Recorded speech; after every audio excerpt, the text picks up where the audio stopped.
तो दोस्तों देखिए, वीडियो की शुरुआत करने से पहले आपसे कहना चाहूँगा, अगर बैकग्राउंड में थोड़ा आपको नॉइस आए, थोड़ा डिस्टरबेंस आए तो प्लीज़ माफ़ कीजिएगा, क्योंकि बगल में थोड़ा सा कंस्ट्रक्शन चल रहा है, तो मेरे लिए अनअवॉइडेबल चीज़ है, लेकिन वीडियो तो आपके लिए बनाना ज़रूरी है। तो चलिए वीडियो की शुरुआत करते हैं और आज की वीडियो में हम बात करने वाले दोस्तों, मार्केट में भारी गिरावट हमको देखने को मिली। देखिए निफ्टी में 225 पॉइंट्स की गिरावट है, ऑलमोस्ट 1.5% के आसपास की हमको गिरावट देखने को मिली है। सेंसेक्स में भी सिमिलर इतनी ही गिरावट हमको देखने को मिली है। हालांकि ये गिरावट 300 पॉइंट से भी ज़्यादा की हुई थी, लेकिन अभी थोड़ी बहुत रिकवरी यहां पर होती हुई नजर आ रही है। तो देखिए, वैसे तो ग्लोबल लेवल पे कई सारे नेगेटिव न्यूज़ हैं, कई सारे नेगेटिव न्यूज़ फ्लोज हैं, लेकिन इस वीडियो में हम बात करने वाले हैं मेजर 4 रीजंस के बारे में, जिसकी वजह से आज हमको ये प्रेशर देखने को मिला है और इनका क्या इंपैक्ट रहेगा मार्केट में आने वाले समय में, उसकी भी चर्चा करने की कोशिश यहाँ पर करेंगे। एंड हमारा दोस्तों यहाँ पर स्ट्रेटेजी क्या माइंडसेट रहना चाहिए उसको भी डिस्कस करेंगे, तो वीडियो को पूरा ज़रूर देखिएगा। तो सबसे पहले आप देखिए दोस्तों, मार्केट में हमको नॉर्मल यहाँ पर आप देखिए एक रेंज बाउंड देखने को मिल रहा था सुबह से, लेकिन जैसे ही 12:30 बजे का अगर मैं आपको टाइम दिखाऊं, देखिए करीब 12:30 बजे के बाद यहाँ पर मार्केट में एक सडन हमको गिरावट देखने को मिली। तो उसके पीछे का रीजन है दोस्तों, यूरोपियन मार्केट जैसे ही ओपन होते हैं, यूरोपियन मार्केट 12:30 बजे से ओपन होना शुरू हो जाते हैं। तो जैसे ही मार्केट ओपन हुए, यहाँ पर आज हमको काफ़ी रेड में देखने को मिला। हर चीज़ यहाँ पर मतलब सारे इंडेक्सेस आप देखिए, FTSE, कनाडा, यूरो, ठीक है, एम्स्टरडेम, मैड्रिड स्पेन वाला जो है, मिलान स्विट्जरलैंड, ठीक है, यहाँ पर ब्रसेल्स वाले सारे देखिए आज आपको रेड में देखने को मिल रहे हैं। और जैसे ही ये रेड में हुए तो मार्केट ने भी थोड़ा बहुत यहाँ पर दोस्तों रिएक्ट किया और उसके बाद गिरना चालू हो गया। तो यहाँ पर यूरोपियन मार्केट की में गिरावट क्यों है, वो चौथा रीजन मैं आपके साथ लास्ट में बात करूंगा, लेकिन सबसे पहले रीजन की हम बात करते हैं। जो ओवरऑल एक सिनेरियो यहाँ पर चल रहा है जिसकी वजह से काफ़ी प्रेशर है ग्लोबल लेवल पे भी, वो है दोस्तों चाइना में कोविड की रीएंट्री। जी हाँ दोस्तों, चाइना में जैसे कि मैंने आपको कल भी बताया था, देखिए कोविड के केसेस लगातार बढ़ रहे हैं, डेली काउंट जो है लगातार डबल हो रहे हैं। कल तक जो है 2000 के आसपास केस थे, वो अभी 5000 तक जा पहुंचे हैं। तो ये जो स्प्रेड है, और इसका नाम है दोस्तों, इसका जो नया वेरिएंट है उसका नाम है स्टेल्थ ओमिक्रॉन, ठीक है। तो ये काफ़ी तेज़ी से स्प्रेड हो रहा है और चाइना ने यहाँ पर बेसिकली कोविड जीरो पॉलिसी को यहाँ पर फॉलो किया है, जहाँ पर कुछ केसेस भी आ रहे हैं तो पूरे उस एरिया को अच्छी तरीके से मतलब लॉकडाउन में डाल दिया जा रहा है, रिस्ट्रिक्ट कर दिया जा रहा है, बिजनेस एक्टिविटीज़ को पूरा ही लिमिट यहाँ पर किया जा रहा है, जिसकी वजह से बेसिकली हो क्या रहा है, एक डर का माहौल बन रहा है सप्लाई चेन डिसरप्शन का। जी हाँ दोस्तों, मतलब जो कंसर्न है related to production and supply side disruption, यहाँ पर उम्मीद जताई जा रही है कि बढ़ता हुआ नजर आ सकता है अगर ये केसेस यहाँ पर अगर ये बढ़ते रहे और चाइना यहाँ पर कोविड जीरो पॉलिसी को फॉलो करता रहा, तो यहाँ पर सप्लाई डिसरप्ट होगी और सप्लाई डिसरप्ट होगी तो अगेन वो एक रिपल इफेक्ट यहाँ पर क्रिएट करेगा दूसरी इकोनॉमीज के लिए भी। जैसे मैंने कल भी बात करी थी कि जो शेंझेन इनका एक मेजर सिटी है, जिलिन यहाँ पर एक मेजर प्रोविंस है, इन दोनों को पूरा लॉकडाउन किया जा चुका है। शेंझेन की बात करें तो यहाँ पर एक सिलिकॉन वैली है, टेक हब है, वहाँ पर से सप्लाई डिसरप्ट हो रही है, जिलिन से सप्लाई डिसरप्ट हो रही है। तो ये जो प्रेशर है डेफिनेटली इसका रिपल इफेक्ट पड़ता हुआ देखने को मिल सकता है, मार्केट्स यहाँ पर प्रेशर में आते हुए नजर आ रहे हैं। तो ये है दोस्तों पहला रीजन। दूसरा रीजन की अगर बात करें, और आप देखिए दोस्तों चाइना के मार्केट में आप देखिए किस तरह की भारी गिरावट देखने को मिल रही है। 4 से 5% से मतलब ऑलमोस्ट 5% के आसपास सारे इंडेक्सेस यहाँ पर हमको आज ओपन मतलब क्लोज मतलब ये देखिए ट्रेड करते हुए देखने को मिल रहा है। तो चाइना के मार्केट्स में भी भारी गिरावट है एंड डेफिनेटली इसकी वजह से भी प्रेशर है। दूसरा रीजन की बात करें तो यहाँ पर दोस्तों गवर्नमेंट की तरफ से एक बड़ी खबर आती हुई देखने को मिल रही है। गवर्नमेंट की तरफ से नहीं है दोस्तों, एज पर दी रिपोर्ट्स, एज पर दी न्यूज़, ये जो मीडिया प्रिंट है इनकी तरफ से आती हुई नजर आ रही है कि कैपिटल गेन टैक्स को लेकर गवर्नमेंट यहाँ पर कुछ प्लानिंग कर रही है। हो सकता है यहाँ पर कुछ ना कुछ यहाँ पर टैक्स रिलेटेड रिफॉर्म लाया जाए, यानी कि टैक्स में यहाँ पर इजाफा हो सकता है। जो शॉर्ट टर्म कैपिटल गेन है, जो LTCG है, उसमें यहाँ पर हो सकता है इजाफा हो। हालांकि दोस्तों अभी ऐसा कोई ऑफिशियल नहीं है, यहाँ पर अभी ये सिर्फ मीडिया हाउसेस की तरफ से रिपोर्ट आ रही है, और ये अगर ऑफिशियल हुआ तो कहीं ना कहीं दोस्तों एक बहुत बड़ा झटका होगा इन्वेस्टर कम्युनिटी के लिए या फिर जो भी स्टॉक मार्केट पार्टिसिपेंट हैं, क्योंकि यहाँ पर डेफिनेटली अगर टैक्स बढ़ता है तो वो एक नेगेटिव सेंटीमेंट ही होता है। क्योंकि LTCG जब लगा था, आपको ध्यान हो कितना भयंकर मार्केट गिरा था, तो अगर ऐसा कुछ वापस हुआ तो यहाँ पर प्रेशर आता हुआ देखने को मिल सकता है। और यहाँ पर जो बताया जा रहे हैं, जो यहाँ पर नैरेटिव क्रिएट हो रहा है, वो यहाँ पर बताया जा रहा है कि जो इनकम है बिजनेस से जो जनरेट होती है उस पर कम टैक्स लगना चाहिए, लेकिन यहाँ पर डेफिनेटली क्योंकि उनके पास आप कह सकते हैं कि जो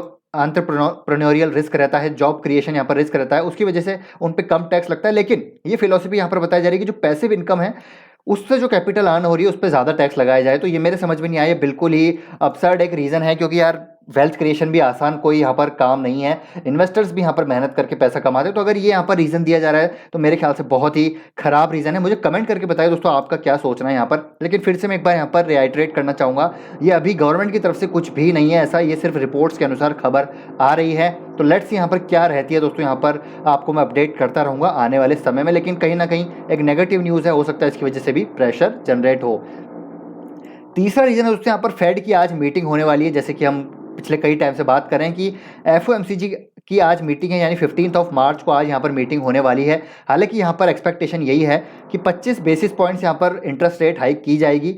लेकिन अगर यहाँ पर दोस्तों देखिए ज़्यादा हो गई हाइक, जो कि यहाँ पर अनुमान नहीं है कि होगी, अगर यहाँ पर 0.50% हाइक हो जाता है, 50 बेसिस पॉइंट यहाँ पर हाइक हो जाता है, तो कहीं ना कहीं मार्केट में एक नी जर्क रिएक्शन हमको देखने को मिल सकता है। साथ ही साथ यहाँ पर जो फेड है, ठीक है, उनकी तरफ से क्या स्टांस रहता है। अगर हॉकिश स्टांस रहा तो अगेन मार्केट में प्रेशर आएगा। क्या उनका फोरकास्ट रहता है, उस पर भी काफ़ी नज़र रहेगी इन्वेस्टर कम्युनिटी की। तो ये एक बड़ा यहाँ पर अपडेट आज के दिन का रहने वाला है। तो इसकी वजह से भी थोड़ा बहुत मार्केट्स में प्रेशर बनता हुआ देखने को मिल सकता है। All eyes are approaching Fed meet yen slip further. हालांकि अगर क्रूड की बात करें दोस्तों, क्रूड यहाँ पर डेफिनेटली अभी नॉर्मल होता हुआ नज़र आ रहा है, कूल ऑफ होता हुआ नज़र आ रहा है। लेकिन लेट्स सी यहाँ पर फेड की तरफ से क्या फोरकास्ट आती है, क्या स्टांस रहता है, कितना हाइक यहाँ पर होता है और आगे कितना हाइक होगा, उस पर क्या इनकी कमेंट्री आएगी, वो काफ़ी एक इंपॉर्टेंट चीज़ होगी देखने वाली, उस पर काफ़ी फोकस रहेगा। तो ये एक तीसरा रीज़न है मार्केट्स में आज हमको इतनी वॉलेटिलिटी देखने को मिल रही है। एक मेजर इवेंट है ग्लोबल लेवल का फेड, जिसपे पूरी दुनिया की नज़र रहती है फेड इंटरेस्ट रेट को लेकर। तो ये भी एक बड़ा इवेंट है जिसकी वजह से भी प्रेशर देखने को मिल रहा है। चौथा रीज़न की अगर बात करें तो इसी की वजह से, मतलब चौथा नहीं दोस्तों, इसी में इंक्लूडेड है, इसकी वजह से बॉन्ड यील्ड्स के भी प्राइसेस हमको, मतलब जो बॉन्ड यील्ड है, जो बॉन्ड यहाँ पर ट्रेजरी यील्ड है 10 ईयर, वो भी बढ़ते हुए नजर आ रही है। देखिए 2.14% तक यहाँ पर जा पहुंची है, जो कि हाईएस्ट है सिंस जुलाई 2019। तो अगर बॉन्ड यील्ड बढ़ता है तो जैसे कि मैं आपको कई बार यहाँ पर बता चुका हूँ, समझा चुका हूँ कि जब भी बॉन्ड यील्ड बढ़ेगा उसका एक नेगेटिव रिएक्शन हमको इक्विटी मार्केट में देखने को पड़ेगा, क्योंकि इक्विटी का ऑल्टरनेट है बॉन्ड, एक सेफर एसेट, आप कह सकते हैं कि सेफर एसेट है जिसमें निवेशक यहाँ पर जाना पसंद करते हैं। तो इक्विटी और बॉन्ड यहाँ पर एक आप कह सकते हैं कि इनडायरेक्टली प्रोपोर्शनल है। अगर इक्विटी बढ़ेगी तो बॉन्ड कम होगा और बॉन्ड बढ़ेगा तो इक्विटी में हमको पैसा आउटफ्लो होता हुआ देखने को मिलेगा। तो बॉन्ड यील्ड भी यहाँ पर सिंस जुलाई 2019 बढ़ता हुआ देखने को मिल रहा है, बिकॉज फेड की यहाँ पर मीटिंग होने वाली है, उसकी वजह से बॉन्ड यील्ड भी बढ़ता हुआ नजर आ रहा है। एंड लास्ट की अगर बात करें दोस्तों, रशिया यूक्रेन के बीच, हालांकि देखिए 4th राउंड ऑफ जो पीस टॉक है वो चालू है, यहाँ पर कोई अभी अग्रीमेंट आया नहीं है, लेकिन बावजूद इसके पीस टॉक चालू है, उसके बावजूद यहाँ पर जो है रशिया की तरफ से शेलिंग लगातार जारी है। लगातार आप देखेंगे तो यहाँ पर डिस्ट्रक्शन होता हुआ हमको देखने को मिल रहा है। और इसकी वजह से यूरोप यहाँ पर बेसिकली कर क्या रहा है कि यहाँ पर नए सैंक्शंस लगा रहा है। अभी रिसेंटली कल की ही अपडेट है, यूरोप ने यहाँ पर 4th राउंड ऑफ सैंक्शंस यहाँ पर लगा दिए हैं रशिया पे। तो रशिया पे अगर सैंक्शन लगाएगा तो कहीं ना कहीं यूरोप की इकोनॉमी पे भी दोस्तों इंपैक्ट पड़ता हुआ नजर आता है, क्योंकि Europe is majorly dependent on Russia for the energy या फिर दूसरी कमोडिटीज़ की अगर हम बात करें। तो यहाँ पर सैंक्शन लगेंगे तो कहीं ना कहीं यूरोप पे भी उसका इंपैक्ट पड़ेगा। और इसी की वजह से आप देखिए यूरोपियन मार्केट्स में हमको प्रेशर देखने को मिल रहा है एंड यूरोपियन इंडेक्सेस आज हमको रेड में देखने को मिल रहे हैं। और इसी की वजह से इंडियन मार्केट में भी हमको आज थोड़ा प्रेशर देखने को मिल रहा है। तो ये 4 बड़े कारण हैं जिसकी वजह से मार्केट्स में हमको प्रेशर देखने को मिल रहा है। अगर मैं क्रूड की बात करूं तो क्रूड डेफिनेटली दोस्तों $100 तक यहाँ पर जा पहुंचा है। तो कहीं ना कहीं यहाँ पर क्रूड सस्ता हो रहा है, उसके पीछे का रीज़न आप ये मान सकते हैं कि चाइना में जो कोविड है उसकी वजह से जो सप्लाई चेन डिसरप्ट हो रही है, तो वहाँ पर डिमांड काफ़ी कम हो जाएगी। सप्लाई मतलब डिमांड कम होगी तो डेफिनेटली जो है प्राइसेस भी कम होते हुए नजर आएंगे। हो सकता है क्रूड भी उसकी वजह से सस्ता हो रहा हो। साथ ही साथ जो रशिया यूक्रेन के बीच जो टॉक है यहाँ पर आगे बढ़ रही है, लेट्स सी क्या निकल के आता है। लेकिन यहाँ पर क्रूड के जो प्राइसेस में कूल ऑफ देखने को मिल रहा है यहाँ से, तो डेफिनेटली एक पॉजिटिव है। हालांकि रशिया इंडिया के बीच जो है यहाँ पर बात चल रही है कि डिस्काउंट में क्रूड को यहाँ पर खरीदा जाए। लेट्स सी यहाँ पर क्या अपडेट निकल के सामने आती है। अगर यहाँ पर 25-30% का डिस्काउंट रशिया की तरफ से आता है तो इंडिया के लिए डेफिनेटली अच्छा होगा। तो हमने जैसे बात करी, चाइना का यहाँ पर एक मेजर रीज़न है, ठीक है, और साथ ही साथ यहाँ पर जो गवर्नमेंट प्लान कर रही है रिफॉर्म को लेकर, साथ ही में आज फेड की मीटिंग है। चौथा reason Russia Ukraine and European indexes में गिरावट। तो ये है दोस्तों मेजर रीजंस। लेकिन अब मेन क्वेश्चन आता है कि यार हमको क्या करना चाहिए। देखिए मार्केट्स में दोस्तों डेफिनेटली प्रेशर है। अगर मैं निफ्टी की बात करूं, आप देखिए निफ्टी में 200 पॉइंट से ज़्यादा गिरावट है, रिकवरी हो रही है 200 पॉइंट्स के नीचे, अब थोड़ा सा यहाँ पर क्लोजिंग हुई है। मार्केट में जब तक पॉजिटिविटी नहीं आएगी, जब तक ये एक मेजर 17,500 का एक यहाँ पर लेवल क्रॉस नहीं करेगा, एक ट्रेंड रिवर्सल यहाँ पर नहीं होगा, तब तक मुझे लगता है मार्केट में वॉलेटिलिटी रहेगी।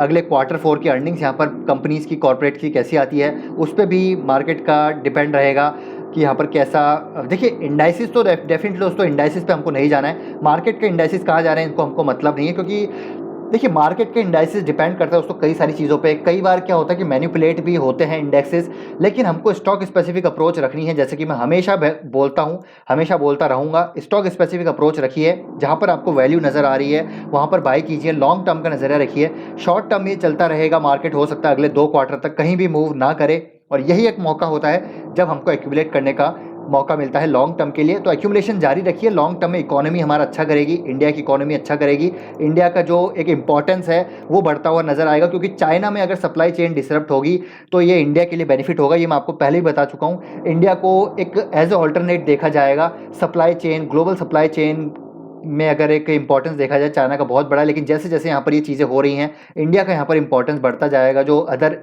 एशिया पैसिफिक की कंट्रीज़ हैं, वियतनाम, इंडिया, जो कि जहाँ पर लो वेज वर्कर्स हैं, पॉपुलेशन है, तो उनका दबदबा यहाँ पर बढ़ता हुआ नजर आएगा आने वाले समय में। तो इंडिया की इकोनॉमी एक ज़बरदस्त इकोनॉमी है, इंडिया पे निवेश कीजिए दोस्तों, कोई प्रॉब्लम नहीं है। लॉन्ग टर्म का नजरिया रखिए, शॉर्ट टर्म में मार्केट वॉलेटाइल रहेगा, करेक्शन भी होगी, लेकिन वो एक अपॉर्चुनिटी होगी लॉन्ग टर्म में। क्वालिटी फ्रेंचाइजीज में आपको निवेश करना है, ऐसा नहीं है कि यार इंडिया पे निवेश करना है तो कहीं भी किसी भी रद्दी कंपनी में निवेश कर दिया, ऐसा आपको नहीं करना है। तो आई होप ये वीडियो दोस्तों आपको इन्फॉर्मेटिव लगा होगा। वीडियो पसंद आया तो लाइक कीजिए। आपका क्या ओपिनियन है, थॉट प्रोसेस है, क्या आपका मानना है, कमेंट करके दोस्तों ज़रूर बताइएगा। कमेंट में आप लिखेंगे तो एक डिफरेंट पर्सपेक्टिव जानने को मिलेगा। तो आई होप ये वीडियो आपको इन्फॉर्मेटिव लगा है, पसंद आया तो वीडियो को लाइक कीजिए, शेयर कीजिए, चैनल को सब्सक्राइब कर लीजिए। मिलते हैं नेक्स्ट वीडियो में, till then take care, bye bye.